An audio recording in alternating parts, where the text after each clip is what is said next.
OBC आंदोलक लक्ष्मण हाके हे बीडमध्ये दाखल झालेले ते आपल्याबरोबर आहेत. हाके साहेब, पुन्हा तोच एल्गार आहे.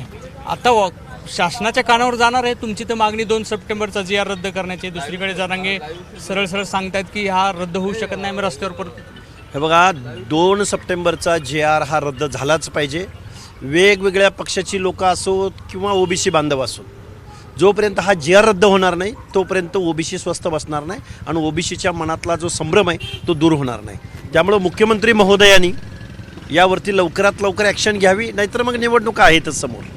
निवडणुकीमध्ये सरकारला या रोषाला सामोरं जावं लागेल. स्थानिक स्वराज्य संस्थांच्या निवडणुकीला घेऊन तुम्ही काही बोलला होता की ओबीसीच्या म्हणजे ओपनच्या जागेवर ओबीसी जर उभा राहत असेल तर त्याचा आम्ही प्रचार करू. आता ओबीसी सगळीकडेच उभे राहतील.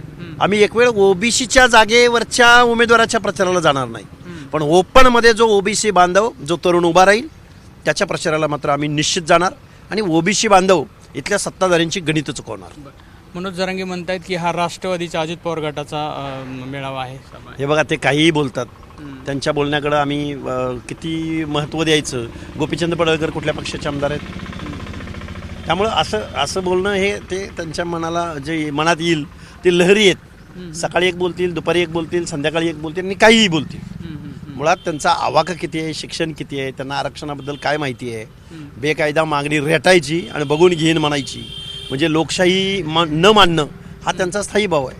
काही त्यांच्या समर्थकांनी भुजबळांना विरोध केलेला आहे, म्हणजे मंत्रिपदावर असताना तुम्ही अशी भूमिका घेऊ शकत नाही असं त्यांचं म्हणणं आहे आणि पाऊल ठेवू देणार नाही असं देखील त्यांनी. मग राधाकृष्ण विखे पाटील मंत्रिपदावर नव्हते का? मग त्यांनी आरक्षणासंदर्भातल्या उपसमितीचं उपाध्यक्षपद का घेतलं? मग आरक्षणाचा निर्णय घेण्यासाठी राधाकृष्ण विखे पाटील जरांगेच्या कानात जाऊन बंद दरवाजा आड काय राजीनामा देऊन गेले होते का? मग आपला तो बाब्या आणि दुसऱ्याचं कार्ट, हा कुठला न्याय? आणि आम्ही मुळात त्यांच्या आरक्षणाला विरोध कुठं केला आहे? आम्ही विरोध हा केला आहे की ओबीसीमधून मराठा समाजाला आरक्षण देऊ नका. अशा गोष्टीमुळं ओबीसी बांधवावरती अन्याय होणार आहे. ओबीसी बांधव त्यांच्या स्पर्धेमध्ये टिकणार नाहीत आणि ओबीसीला सामाजिक न्यायासाठी आरक्षण दिलंय त्याचा हेतू संपुष्टात येईल. आता या सभेला धरूनच विजय पंडित म्हणतायत की तुम्ही विष पेरू लागलात. आणि तुम्ही काय पेरलंय? तुम्ही काय आंबे पेरलेत का? तुम्ही काय कल्पवृक्ष पेरलाय का? विष पेरलंय तुम्ही.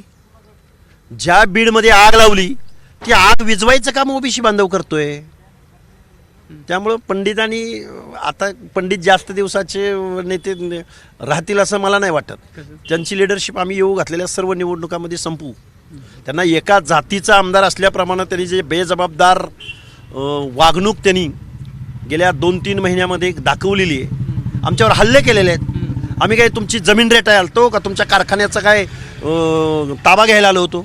तुम्ही आमच्यावर हल्ले केले. आम्ही हक्क अधिकार लोकशाही मार्गानं ओबीसींची भाषा बोलायला आलो होतो, तर तुम्ही आमच्यावर दगडी मारता.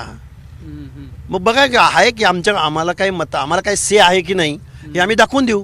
ते म्हणताय की तुम्हाला कोणीतरी चावी देतं आणि तुम्ही चार्जिंगचं भावले. मग आम्ही चार्जिंगवर चालतो तर जरांगे कशावर चालतो आणि तुम्ही कशावर चालता? कुणाच्या आदेशावर चालता?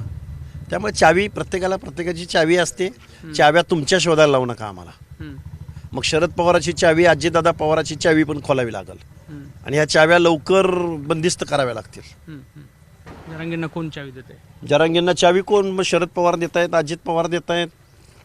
त्यामुळे चावीवाल्यांना चाव्या माहिती आहेत, तिजोरीच्या चाव्या कुणाकडे आहेत आणि त्या चावीनं महाराष्ट्राचं कसं वाटोळं केलंय हे आम्हाला इथून पुढच्या कालावधीमध्ये ओबीसी बांधवांना समजावून सांगावं लागेल. तुम्ही मागे म्हटलं होतं जी आरचा तर अर्थात विरोध आहेच आहे, पण कुठेतरी दहशतीची भावना आहे ओबीसी मधली ती काढायची आहे.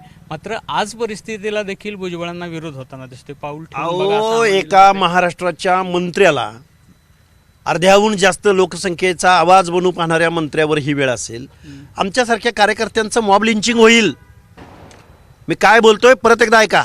आमच्यासारखा कार्यकर्ता एखादा खाजगी कामानिमित्त कुठं दिसला बोलणारा कार्यकर्ता तर त्याला गावठी कुत्री कशी जाऊन त्याच्यावरती झुंडीनं त्याचे लचके तोडतात.